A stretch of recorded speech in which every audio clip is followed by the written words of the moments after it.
Golub sedi na grani i razmišlja o postojanju. Prvo samo naslov.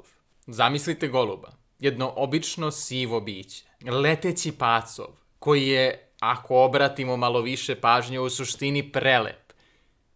On jeste siv, ali on ima prelepe zelene šare na sebi i on je sjajan. Ne zaboravite, Mihajlo voli zelenu boju. On je u stanju da leti, a kada hoda kao dinosaurus. Sada zamislite to savršeno minijaturizovano biće koje sedi na jednom metaforičnom mestu i razmišlja o postojanju, o svemu što je nekad bilo i što jeste i što će biti. O meni koji prolazim ispod njega, o mojim brigama i o tome da li ja zaslužujem sreću koje ono može da mi podari ili ne. Sada, šta vidi naš poeta? Šta vidi naš golub? Šta vidi Roy Andersen, reditelj ovog filma? On je pribegao nečem što bih ja najbolje opisao izrazom koji ću da okradem iz reklame Apple telefona.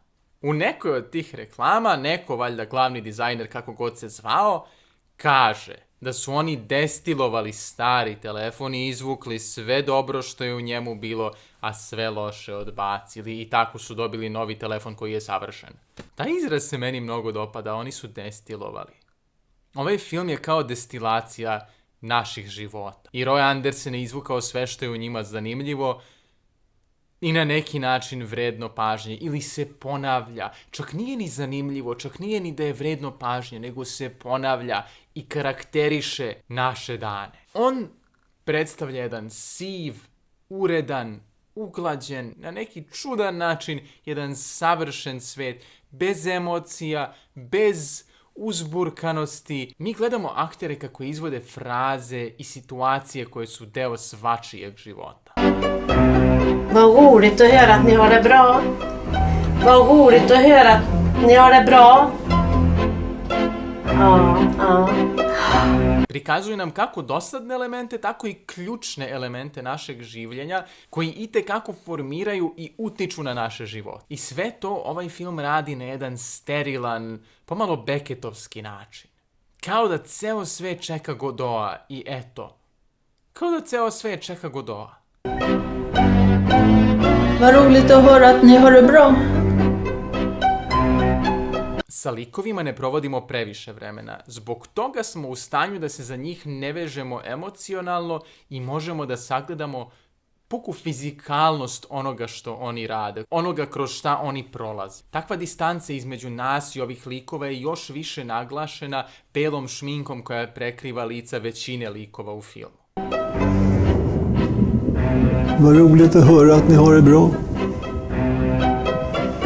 Slušamo jedne te iste telefonske razgovore iz raznih usta. Slušamo neke fraze koje zvuče kao reklame, ali su izgovorene potpuno monotono, kao da čovek nema nikakvu emociju, kao da se ni ne trudi da to bude dobra reklama. Inače, film prati dvojicu prodavaca komičnih predmeta koji te svoje predmete pokušavaju svakome da utrape i onda izgovaraju te fraze koje smo mi kroz film, a i u životu već mnogo puta čuli. Oni ih jednostavno ogoljavaju, skidaju tu veštačku emociju koju mi možemo da čujemo na televiziji, preko telefona i od raznih ljudi koje srećemo. A pritom ti predmeti ne pristaju ni njihovim godinama, ni njihovom životnom stanju. Oni uopšte nisu u stanju da poveruju u ono što oni prodaju. I samim tim apsurd tog svakodnevnog analognog ponavljanja reklame postaje uočljiviji. Ka objektivnom sagledavanju svih ovih situacija nas još više gura muzika u ovom filmu. Dok gledamo razne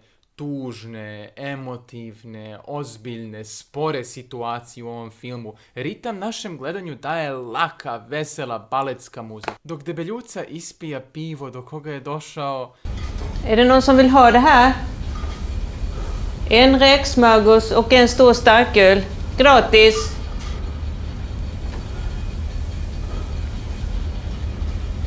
Jag kan ta ölen. Ja, varsågod.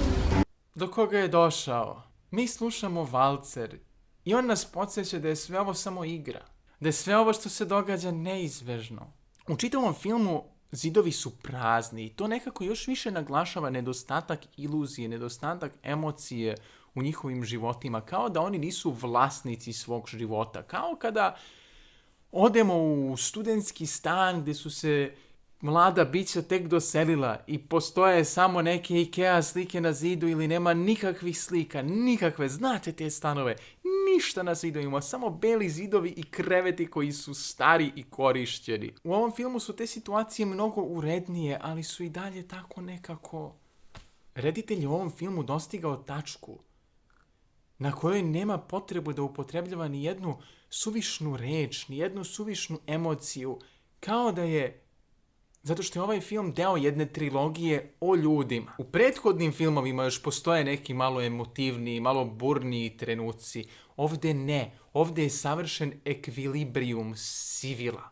Na samom kraju filma je prikazana jedna scena koja stvarno jeste užasna. Sve ove scene koje prethode u našim životima jesu užasne, ali možda nisu toliko katastrofalne zato što se svakome dešavaju i mogli bismo ih gledati kao komične. Ali na kraju ovog filma postoji jedna stvarno užasna scena koja možda još bolje objašnjava koliko su naše svakodnevne brige nekatastrofalne. Možda reditelj želi da kaže da se previše brinemo oko suštinski komičnih situacija, a da se premalo brinemo oko onoga što stvarno jeste katastrofa. Ne znam. Ali svakako jeste korisno nasmejati se nevoljama.